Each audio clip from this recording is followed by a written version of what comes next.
हाँ, नमस्कार sir. Change India पर आपका स्वागत है।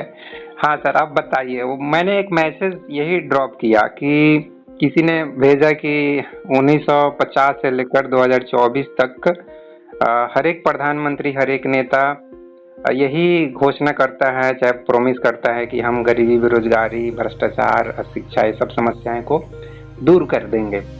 तो एक तरीके से इसमें सरकार के ऊपर, नेताओं के ऊपर, प्रधानमंत्री के ऊपर मजाक उड़ाया गया, उनके ऊपर टॉन्ट किया गया है कि ये लोग सिर्फ प्रॉमिस करते हैं और पब्लिक को बुद्धू बनाते हैं, बेवकूफ़ बनाते हैं और अपना स्वार्थ सिद्ध करते हैं। और मैंने उसके कमेंट में फिर लिखा कि बात ऐसी नहीं है। चाहे हमारे पहले प्रधानमंत्री जवाहरलाल नेहरू जी हों, चाहे वर्तमान प्रधानमंत्री नरेंद्र मोदी जी हों, जितने भी प्रधानमंत्री बने हैं 10-15, उन्होंने भी कुछ न कुछ अपने लेवल पे कुछ काम किए हैं। ऐसा नहीं है कि सब कुछ गलत ही किए हैं। भ्रष्टाचार है, नेताओं में भी भ्रष्टाचार है। और जब से ये इलेक्टोरल बॉन्ड का जो करोड़ों रुपए का घोटाला मालूम चल रहा है कि कितने पूंजीपति लोग, कॉरपोरेट जगत के बड़े बड़े लोग किस तरीके से पैसे डोनेट करते हैं या अपने स्वार्थ के लिए देते हैं नेताओं को। हर एक पार्टी इसमें इन्वॉल्व है, हम एक पार्टी को सिर्फ टारगेट नहीं कर सकते हैं। तो ये चीज़ और भी पब्लिक में और खासकर सोशल मीडिया और डिजिटल मीडिया आज के टाइम पे इतना एक्टिव है कि सबको मालूम चल गया कि अरे इतना ज़्यादा पैसे लोग देते हैं, अमीर लोग। तो पब्लिक को स्पष्ट हो गया कि बहुत ज़्यादा लेवल पे भ्रष्टाचार है। लेकिन साथ ही इस चीज़ को भी मैं बोला हूँ कि हमें इस चीज़ को भी स्वीकार करना पड़ेगा कि इन नेताओं ने, चाहे प्रधानमंत्री ने, हमारे देश के लिए काम भी किया है। भले ही अलग बात है कि जितना हम चाहते हैं उतना काम वो नहीं कर पाते हैं और हमको लगता है कि वे असक्षम नेता हैं, वे इनकैपेबल हैं। उनमें 10 बुराइयां खोजना हम शुरू करते हैं, उस पर हम बहुत सारे मीम्स बनाते हैं, बहुत सारे वीडियो बनाते हैं, चाहे वो ध्रुव राठी बनाए, चाहे रवीश कुमार बनाए, चाहे और जितने भी बनाए, चाहे अब मैं क्या बोलूँ, मतलब ठीक है बहुत सारे लोग बनाते हैं। लेकिन सॉल्यूशन क्या है? सॉल्यूशन अगर हम देखें तो एक तरफ एक दार्शनिक प्रेमजीत सिरोही जी हैं, ULM यूनिवर्सल लाइफ मैनेजमेंट के जो दार्शनिक हैं, जो संस्थापक हैं, वे बात करते हैं लाइक कार्ल मार्क्स या लेनिन का जो साम्यवाद है कि हम ऐसी व्यवस्था लाएंगे जहाँ पर पैसा नहीं होगा और सबको सबके रुचि के हिसाब से काम दिया जाएगा और सबको एक जैसे खाने पीने, मतलब भोजन, कपड़ा, मकान, स्वास्थ्य, शिक्षा और ऐशो आराम का जो भी सुख सुविधा है सब कुछ एक समान सबको दिया जाएगा। सुनने में बहुत अच्छा लगता है कि साम्यवाद आएगा और सब लोग एक जैसे होंगे, वन नेशन वन, मतलब सब कुछ एक जैसा होगा। और सिर्फ देश ही क्यों, पूरी दुनिया में ऐसी व्यवस्था आ जाए तो और भी सुंदर है, संपूर्ण समाधान ऐसा आ जाए। लेकिन ये भी ग्राउंड रियलिटी है कि ये कब आएगा हमें मालूम नहीं है। जैसे कि एक बार मैं उनसे बात किया था तो मैं उनको बोला था अगर ऐसा कर देते हैं तो मैं आपको भगवान घोषित कर रहा हूँ भाई। आज के टाइम पे ही आप 10 साल में लेके आ जाते हो तो पूरी दुनिया आपको भगवान बोलेगी। भारत से जो समस्याओं का समाधान कर दे, गरीबी, बेरोजगारी या शिक्षा, भ्रष्टाचार, सब कुछ समाधान कर दे, उसको तो भगवान घोषित करना ही है, क्योंकि हमारा देश भगवान जल्दी घोषित कर देता है। श्री कृष्ण या श्री राम को क्यों हम लोग भगवान, या गौतम बुद्ध को क्यों भगवान के रूप में देखते हैं? क्योंकि उन्होंने, लगता है हमें कोई बहुत बड़ा काम करके गए। तो इतना बड़ा काम जो हमारे देश के लिए कर दे, भले ही वो देखने में एक साधारण व्यक्ति लगते हैं, ऐसा कुछ बॉडी बिल्डर है नहीं जैसा कि, और 56 इंच का सीना ऐसा कुछ है नहीं। मोदी जी से मैं क्षमा चाहूँगा, गवर्नमेंट एम्प्लॉई हूँ, ज़्यादा कुछ नहीं बोलूँगा। तो मैं यही कहना चाहता हूँ कि एक तो वो उपाय है जो भले ही असंभव लगता है, लेकिन जैसा कि प्रेमजीत जी बोलते हैं कि नहीं, असंभव काम भी संभव करके हम दिखाएंगे तो बहुत अच्छी बात है। और उनको भारत रत्न क्या, नोबेल प्राइज भी दिया जाएगा अगर ऐसा कुछ कर देते हैं अगर आने वाले 5-10 सालों में। लेकिन जब तक वो चीज़ नहीं होता है तब तक तो हर एक व्यक्ति को अपने लेवल पे ही समाधान करना पड़ेगा। जैसा कि मैं उस मैसेज में ही बोल रहा हूँ कि आपकी सैलरी 10,000 हो, चाहे 20,000 हो, चाहे 50,000 हो, चाहे 1 लाख हो, चाहे 2 लाख हो। 2 लाख के लिए तो ज़्यादा कुछ प्रॉब्लम नहीं होगा। लेकिन जिसकी सैलरी ये कुछ मिडिल और लोअर क्लास वाली है, 10 से 50,000 के बीच में, उसको तो इसी सैलरी में ही अपनी और अपने फैमिली की, माँ बाप की जो भी जिम्मेदारियां हैं उसको पूरा करना पड़ेगा। और तो कोई दूसरा उपाय नहीं, जिसके बारे में हमारे बुजुर्गों ने, और आप भी मतलब काफ़ी अनुभवी व्यक्ति हैं, आप भी 70 साल का जीवन देख चुके हैं। तो वही तेते पा पसारिए जितनी लंबी सौ उतना ही चादर फैलाइए जितना आप फैला सकते हो, नहीं तो मच्छर काटेंगे, मतलब समस्याएं आपको काटेंगी। तो ये चीज के बारे में आप कुछ कहना चाहते हैं? जी सर बताइए। नहीं, मैं कहना नहीं चाह रहा था। मैं सबसे पहले तो आपको कांग्रेचुलेट करना चाहता था। जी जी, थैंक यू। पहले रिकॉर्डिंग में शायद आ भी गया है, जी जी। लेकिन उसी के बहाने और सबके लिए संदेश है कि अगर आप कुछ भी चाह रहे हैं वो होना शुरू हो जाए, प्रारंभ हो जाए, उसके लिए सबसे पहले अपनी पवित्रता, प्योरिटी ऑफ इंटेंशन, कि मैं क्या चाह रहा हूं और क्यों चाह रहा हूं। जी जी। इसमें थोड़ा सा और खुलासा कर दूं कि हमारी और आपकी कई दिनों से जो बात चलती है रह कि अवेयरनेस की। जी। आम मनुष्य जो है, अवेयरनेस मतलब मेरे आसपास जो हो रहा है उसकी अवेयरनेस को, वो एक अवेयरनेस का छोटा हिस्सा है। मेरे आसपास जो भी हो रहा है मैं अवेयर हूं। जी। लेकिन अवेयरनेस वर्ड इतना गहरा है कि वहां से शुरू हो जाता है कि क्यों हो रहा है।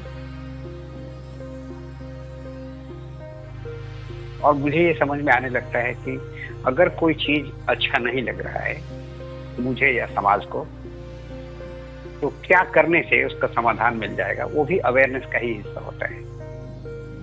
जी जी। इन नटसेल मैं कहूँ तो पहले अभी जो हो रहा है उसको छोड़ के अवेयरनेस वहां तक पहुंचता है कि जिसको मैं कह रहा हूं कि मैं, वो कौन है, कहाँ है, किस स्थिति में है, किस लेवल ऑफ अवेयरनेस में है, किस रूप में है, उसके क्या पोटेंशियल हैं, क्या रिसोर्सफुलनेस है, सब चीज का अवेयरनेस। जी। मैं किसी रास्ते जा रहा हूँ, कुछ फोर्सेज हैं जो मुझे सपोर्ट कर रहे हैं, कुछ फोर्सेज हैं जो मुझे अपोज कर रहे हैं, उन्होंने सबके बारे में अवेयरनेस। और किसी को अवेयरनेस का हायर लेवल हो जाता है कि अपना दुश्मन नहीं मान रहा हूं, जो रोक रहा है वो भी अपने अनुसार मुझे चाहता है कि मैं सही रास्ते चलूं, जो मदद कर रहा है वो फील कर रहा है कि मैं सही रास्ते चल रहा हूं, तो मुझे शाबाशी कर रहा है या मदद दे रहा है कि चलो मैं भी थोड़ा या मिलने शामिल हो जाता हूं। लेकिन कोई भी व्यक्ति जो मदद कर रहा है वो भी, जो रोक रहा है वो भी, जो रास्ते में रोड़े अटका रहा है वो भी उसी सृष्टि के द्वारा पैदा किया हुआ एलिमेंट है, जो अपनी समझ से जो भी कर रहा है अपनी समझ से ठीक कर रहा है।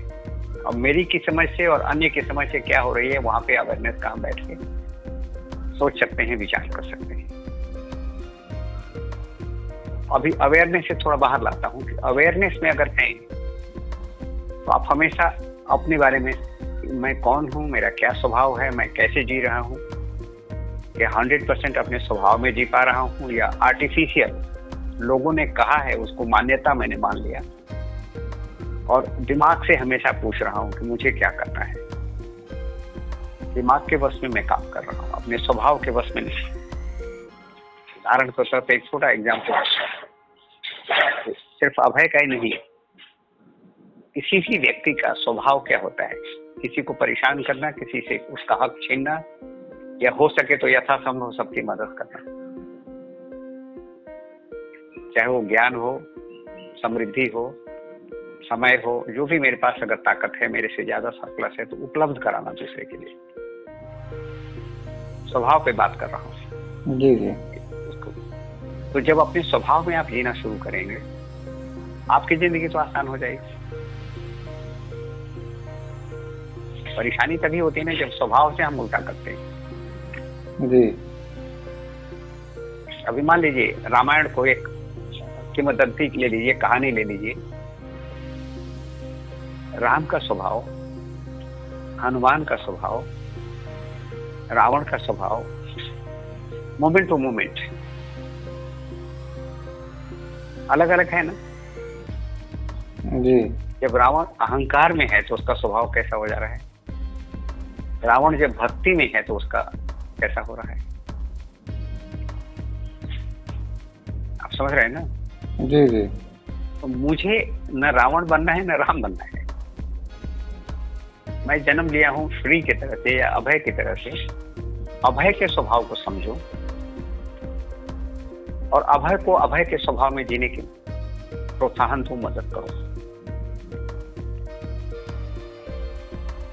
जैसे ये होना शुरू हो जाएगा, मेरे आसपास जो लोग भी हैं धीरे धीरे उनको भी लगेगा कि हाँ यार, इस बंदे की तो जिंदगी थोड़ी आसान लग रही है मेरे कंपेरिजन, क्योंकि अपने स्वभाव में जी रहा है। तो मैं भी अपने स्वभाव को देखूं। फिर एक हो सकता है कि स्ट्रक्चर डेवलप हो जाए अभय के द्वारा या प्रेमजीत सिरोही के द्वारा, कि सबको एक नेचुरल स्वभाव में, अवेयरनेस में जीने का रास्ता मिल जाए। मान लीजिए जैसे प्रेमजीत सिरोही जी को मैं अभी पूरा स्टडी नहीं किया हूँ, लेकिन जो आपसे सुना हूँ, कार्ल मार्क्स या कोई ना कोई उनके सामने है कि उन्होंने ऐसा कहा, उन्होंने ऐसा कहा, उन्होंने ऐसा कहा, उनसे कुछ लेके और अपने कुछ शब्द डाल के मैं अपने आप को दार्शनिक करने लगता हूँ। यहाँ पे भी धोखा हो जाता है। 90% तो मैं बोरोड नॉलेज को अपना नॉलेज लेके मैं पेश कर रहा हूँ। जैसे कल परसों हम लोग बात कर रहे थे तो मान्यता की बात आ गई थी कि हमारी मान्यता जो है आज प्योर मान्यता नहीं है। हम लोगों के द्वारा कहे हुए चीजों को मानते मानते, राम को ही एग्जाम्पल ले लो, लोगों ने राम को किस तरह से डिपिक्ट किया है। अलग अलग मान्यताएं हैं ना जी। जो सो कॉल्ड राम में विश्वास करने वाले हैं वो किसी दूसरे रूप में देखते हैं। जो सो कॉल्ड राम के अलावे मान लीजिए अल्लाह को या क्राइस्ट को या किसी को देख रहे हैं, वो राम को किस तरह से देख रहे हैं। कुछ लोग सो कॉल्ड राम को मानने वाले धर्म में होते हुए भी अपने आप को कहते हैं कि नहीं मैं फ्री हूं, मैं किसी बंधन में नहीं, वो भी राम को किस तरह से देखते हैं। तो उसी स्थिति को अलग अलग व्यक्ति अलग अलग मान्यता के अनुसार अलग अलग रूप में देख रहा है। तो एक तरह से उसी को कह सकते हैं कि जब अलग अलग मान्यताएं हैं तो इसका मतलब कि वो जो अंधा हाथी को देख रहा है उस तरह से हम अंधे हैं अकल के मामले में। ये मानना कि इस समय ये मेरी मान्यता है, ये अभय की मान्यता है, ये सिरोही जी की मान्यता है, कोई बात नहीं, हम उसमें एडजस्ट करेंगे। एक दूसरे की मान्यताओं को समझते हुए झगड़ा नहीं करेंगे, बल्कि हम कॉम्प्रोमाइज पॉइंट खोजेंगे कि कहाँ कहाँ हमारी मान्यता मेल खाती है, ताकि हम उससे आगे चल सकते। जी जी। परिवार, समाज या दुनिया तो यही सिखाती है ना। जी। अल्टीमेटली अगर हम गहराई में जाएं कि मैं कौन हूं, तो ढूंढते ढूंढते समझ में आ जाता है कि यार मैं कुछ भी नहीं हूं। ये कुछ है, something like memory, something like cell, something like DNA, so many other things are there. वो सब मिला के एक स्वरूप जैसा तैयार हो गया है और वो हर क्षण में बदल रहा है। तो मैं वो नहीं था जो आज से 10 साल पहले था या 10 साल बाद रहूंगा। अब आप समझ रहे हैं ना? जी। मेरी जर्नी एक बदलते हुए स्वरूप में है और मैं वही मान के रखा हूं कि मैं वही हूं जो जन्म लिया था या 10 साल पहले था या 20 साल पहले था। आज नहीं हूं। जी। हर क्षण में मैं बदल रहा हूं। जी। तो ये समझ में आता है कि मैं एक, कुछ भी नाम उसको दे लो, एसेंस कह लो, एनर्जी कह लो, आत्मा कह लो, जो भी कह लो, लेकिन मेरा कोई फिक्स नहीं है कि मैं यही हूँ। जी जी। एज ऑन टुडे मेरे दिमाग में जो मान्यता आ गई है उसके अनुसार मैं उसको समझ रहा हूँ। कल को ये मान्यताएं भी चेंज हो सकती हैं और मैं अपने को ठीक से देख सकता हूँ कि मैं वास्तव में कौन हूँ, एक्सपीरियंशियली। और जब तक अनुभव नहीं कर रहा हूँ तब तक किसी शब्दों से भी बच रहा हूँ। जैसे आप लोग बार बार आत्मा आत्मा करते हैं।